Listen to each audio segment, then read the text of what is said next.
大班世界潮流 Talk， Hello Richard 你好。Hello Steven， 又係我哋咯喎。今次又有咩好介紹啊？嗱，今次咧我哋介紹嘅咧，我哋2025年咧出發咗好多團嘅一個全新解鎖系列嘅歐洲產品。啊係喎，因為咧我好多客人都話啊，大班啲解鎖團真係幾好。咁咩叫解鎖咧？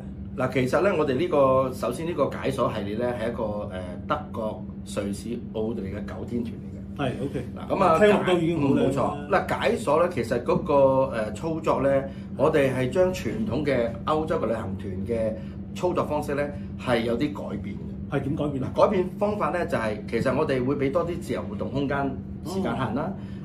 我哋將傳統嘅團體餐咧，我哋咧就會安排成自由去選擇一啲當地嘅地道嘅食品。係咪即係之前聽好多其他嘅團友都話啊，包餐啊，呢樣嗰樣唔想食啊。係啊，因為有陣時你包餐咧離不開咧都係食嗰幾樣嘢，而冇咩變化。豬牛雞係啦，咁所以咧好多客人咧寧願個反應就係話，不如咧你唔使包啦。咁我哋咧就將嗰個餐費減翻出嚟，喺團費度反映翻，而客人咧亦都可以有多方面嘅選擇。哇，咁就幾好。嗱，例如好中意食簡單嘅，可以食個三文治，或者中意食啲地道嘢嘅，亦都可以咧諗下咧食下 pizza 或者當地嘅特色美食。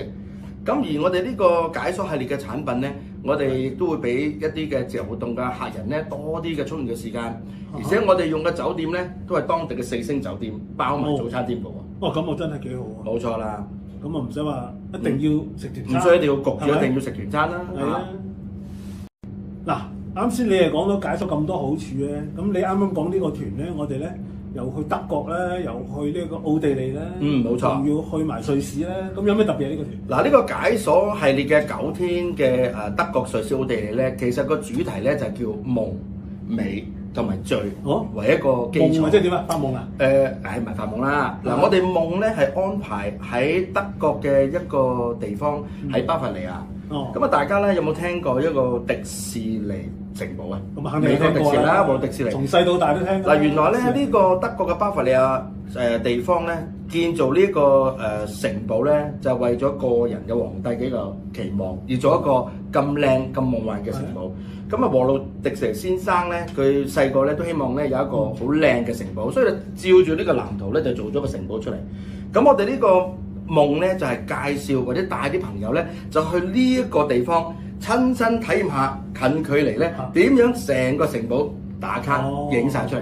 哇！好多 post 都喺呢度影㗎。咁最愛梗你知啦，飲酒啦。醉又梗係唔係飲酒啦。咁啊嗱，我哋咧就未講醉之前咧，咁當然啦，我哋仲有好多靚嘅城堡去嘅，例如咧我哋咧會去呢個德國嘅羅滕堡啦。咁德羅滕堡咧就好似翻去中古時期嘅一個地方，咁啊客人咧好似置身於歐洲嘅仙境地方一樣，相當之靚嘅。咁啊美咧係當然係咩咧？美咧就係講緊咧係一個美麗嘅一個雪山啦，美麗嘅風景啦。嗱，我哋咧會喺瑞士咧安排咧去參觀一個雪山，叫雪朗峰。哦，唔係少女峰。嗱，因為瑞士冇錯啦。少女峰好有名啊嘛。好多朋友咧淨係識得少女峰啊、鐵力士峰，但係其實咧原來咧睇少女峰最佳嘅位置咧喺大概1萬尺嘅高度。嗱，我哋咧就會坐吊車上到呢個雪朗峰嘅地方，而喺個雪山嗰度咧遠眺少女峰呢個地方。少女峰唔止1萬尺嘅喎。少女峰更加高。係啊。少女峰就差唔多咧係13000尺，4200幾米高。但係我哋如果係要睇少女峰咧，其實喺下邊睇，所以咧1萬尺高度咧係最適中嘅。哦，即係話你喺少女峰就睇唔到少女峰啦。冇錯啦，所以咧我哋嘅刻意安排咧就喺雪朗峰度欣賞少女峰。當然啦，要睇天氣啦。天氣夏天咧喺歐洲咧一般都比較穩定同埋唔錯嘅。咁而另外咧，我哋喺瑞士咧亦都會咧獨家安排咧就係去呢個嘅坐火車。嗱，原來咧喺歐洲，除咗坐吊車欣賞雪山之外咧，原來去深入睇阿爾卑斯山脈咧，坐火車係一個好嘅選擇。嗱，但係如果你自己自由行咧，基本上你又唔知點訂㗎。嗱，跟我哋大班咧，我哋會幫你訂埋呢個，係啦，唔知坐邊橛先啱。我哋會精髓最靚嗰橛，由留心再去 Interlaken 呢個地方，就會睇到呢個最靚嘅少女峰。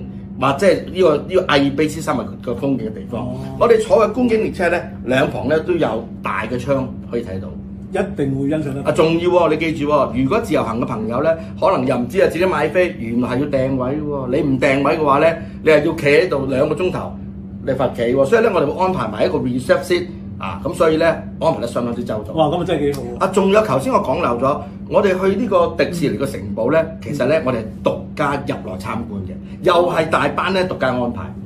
所以咧你去到呢個新天鵝堡或者去到少女峰，任何地方都好，你唔去入去睇咧，就如若寶山空手而回。係啦，我真係見到好多人去到嚇，話自己去，淨係得影咗相就走㗎啦。係啊，你自己去咧，基本上咧就好多嘢咧，你以為知，其實咧你要參加團，有參加團嘅好處。所以我哋呢個解說係咧係有團嘅操作，但係自由度相當之高，但係你睇嘅嘢咧係好深度嘅。咁啊，至於醉嘅方面咧，當然啦，我哋咧會帶大家去睇啲醉人嘅風景咧。嗱，例如咧，我哋喺奧地利咧就會睇一個叫做全世界最靚嘅湖畔小鎮。嗱，呢個你去過啦，去過啦，咩地方咧？記唔記得啊？叫做哈斯塔特，哈斯特，冇錯啦。嗱，呢個咧人口咧好似得800幾個，係啦，800幾個。但係每日嘅遊客去到嘅數量咧，差唔多接近1萬。有咁多人嚟咧，點解咧？因為係世界文化遺產啦，而且咧，你真係要去呢個哈斯特咧，其實你係要特登咧，係要開車入去。冇錯啦，睇呢個湖畔，好少公共交通去。係啦，所以咧，如果你自己去咧，就比較複雜啲啦。咁另外有冇聽過一個地方咧，就係奧地利好出名嘅，就拍呢個仙樂飄飄處處聞嘅地方。我呢個我都知，我哋嘅年紀應該都知道啦嚇。冇錯。嗱，原來仙樂飄飄處處聞嘅拍攝嘅背景咧，就係喺呢個叫做薩爾斯堡。薩爾斯堡冇錯啦。嗱咁所以咧，薩爾斯堡咧，亦都係我哋其中一個咧，係呢個夢美醉嘅一個地方必須要到嘅。哇！咁你呢個行程真係去咗好多好靚，相當之豐富。奧地利呢幾個地方真係最靚㗎啦，薩爾斯堡。仲有哈斯塔特係咪？冇錯，天堂嘅明信片喎。冇錯。另外咧，有啲朋友就問啦，喂，我哋呢個行程有冇機會坐船喎？係咯。嗱，我哋有上雪山啦，係咪？又坐火車啦。冇錯。咁啊，瑞士好有名就湖啦。嗱，湖光山色咧喺瑞士上出名啦，係咪？嗱，瑞士咧我哋會連續住宿2晚，但成本好高㗎嚇。OK。咁啊，呢個瑞士流心咧，我哋會有機會咧坐呢個4省之湖嘅流心湖啦。哦，仲有機會咧去到萊茵河山谷。嗱，萊茵河咧就好長啦。由呢個起源自瑞士啦，一路流經去到德國啦，去到法國啦，跟住咧就再去到荷蘭嗰度咧出翻個北海。咁我哋咧就會揀選咧萊茵河最靚嗰橛。哦。就唔係成條河，嗱，你成條河遊晒成1000幾公里，你冇可能遊晒，亦都有一部分係工業區嚟嘅。但係我哋揀選最靚嗰段咧，其實就係兩岸有值得去睇嘅，冇錯啦，係睇咩咧？葡萄園啦，仲有當時德國喺第二次世界大戰好彩僥倖冇俾破壞嘅城堡啦。咁呢啲咧都係喺德國萊茵河咧相當之出名嘅地方嚟嘅。咁啊，當然啦，去到德國啊，或者去到其他地方咧，我哋都有機會咧，俾大家咧去試下啲唔同嘅美食咧，係咪啊？我聽你咁講，你話有葡萄園，肯定有美酒啦。嗱，你成日都講酒啦，咁我就喺度咧同大家推介下咧，其實咧喺歐洲咧，有好多朋友都識得飲紅酒啦，嚇，意大利嘅紅酒啊，法國嘅紅酒啦。係咯。嗱，其實德國、奧地利同瑞士咧最出名咧係白酒同冰酒。尤其是咧喺瑞士咧個產量咧係全球咧係冰酒產量咧其中之一個，但係佢哋因為產量唔多，所以咧外銷唔多。所以咧我哋喺加拿大你買唔到瑞士嘅冰酒嘅，你都係買翻 local 嘅冰酒。但係瑞士同德國冰酒咧係世界聞名㗎。咁啊，如果你話講到美酒美食嘅話咧，我相信咧大家咧好多時咧都會諗去到歐洲咧都想試下啲地道嘢嘅喎。係咯。咁啊有啲咩地道嘢咧？嗱如果你話德國嗱。你心目中嗰隻豬手鹹定唔鹹先？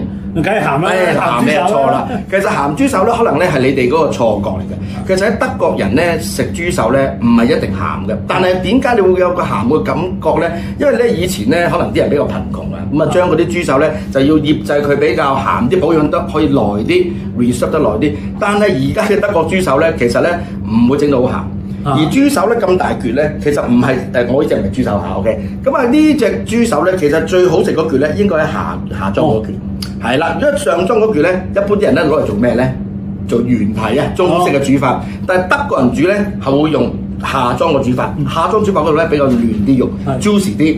咁啊去到德國咧，一定要試下食下豬手啦，你咁講啊，真係流晒口水。係咪啊？係真係要試下。仲要試下飲埋德國嘅麥啤。啤酒。冇錯啦，嗱德國麥啤咧，喺德國人咧，亦都頭先講過啦，葡萄園咧，除咗有酒之外咧，當然咧附近有好多做啤酒地方啦。係麥啤咧，其實基本上啤酒大部分咧都係麥啤，而係手工啤酒，相當出名。咁所以咧，去到德國一定要試下。佢好似話唔同嘅餐廳自己自釀嘅啤酒喎。係啦，因為以前傳統嘅好似我哋啲大陸嗰啲一罐一罐。傳教士咧，因為即係太得閒啦，冇嘢做咧，其實咧就係將做啤酒。嗰啲手工啤酒咧，好多時咧都係呢啲傳教士做出嚟。咁當時咧，德國人咧做啤酒嘅技術咧已經係相當之出名。咁啊，除咗啤酒啊、豬手之外咧，仲有咩咧？試下腸仔啦。咁啊，德國嘅腸仔嘅數量咧有超過200款。咁我哋有機會咧喺萊茵河啊嘅地方揾間餐廳試下豬手，又可以有機會咧試下香腸餐，真係相當之寫意，相當唔錯，真係一流。咁啊，另外咧好多朋友咧都話：喂，去到歐洲咧仲可以買嘢啦。哦，你有冇咩心水嘅想買啊？嗱，我之前咧今日有啲朋友同我講。佢話去歐洲買嘢咧，好似買名牌啊。嗱，其實咧歐洲名牌咧就德國瑞士咧係都有得揀嘅。但係我哋如果喺德國、奧地利、瑞士咧嘅名牌產品咧，都係以精細為主嘅。因為德國尤其是瑞士人咧做啲叫精細靈巧嘅手工藝品係咩咧？鐘錶啦。哦。咁啊，你一講鐘錶，你就諗住瑞士啦。火柴頭。嗱，火柴頭咧你就可以諗，就未必買到，因為點解咧？個產量相當之少。但係咧喺德國、奧地利、瑞士咧，其實有其他嘅手工藝品，例如嗰啲瑞士軍刀啦，例如孖人牌嘅產品，噏咗啲名啲嚇。但係其實咧都冇所謂嘅，因為咧其實咧紀念品咧其實就好多元化。咁當然啦，你喺瑞士或者歐洲買嘢咧，其實有一個叫退稅俾遊客嘅。係啦，冇錯。咁啊相當之方便。咁你話係唔係平？會唔會貴咧？其實我哋唔好用平貴去衡量，而係要睇下你有冇機會買到一啲自己心愛嘅嘢，因為可能喺加拿大未必買到嘅。呢個當然啦。咁所以咧，我覺得咧，大家咧應該咧就去參加我哋呢個嘅9天嘅德國、瑞士、奧地利行程咧，可以自己親身體驗下啦。聽你咁講嗱，有得玩，有得食，有得食，有得 shopping，有得 shopping， 仲以最靚嘅一個9天嘅行程咧，帶大家睇晒成個阿爾卑斯山脈，好似做童話世界嘅地方一樣。哇！咁啊，我哋嚟緊嘅4月份至10月份咧，我哋有好多出發期嘅。咁啊，希望咧即係大家咧打電話嚟我哋大班咧，去盡快報名啦。一定要啊！快啲打電話嚟。咁啊，不如講咁耐啦。咁啊，不如咧，我哋又同大家分享咗咁多嘢啦。我哋不如問下大家2條問題咧，好嘛？睇下大家有冇留心聽我哋講啦嚇。我問先啦。你問先啦，好嘛？嗱，咁啊，第一個問題咧，我哋大班咧喺德國咧獨家安排入內參觀嘅城堡咧，就叫咩名？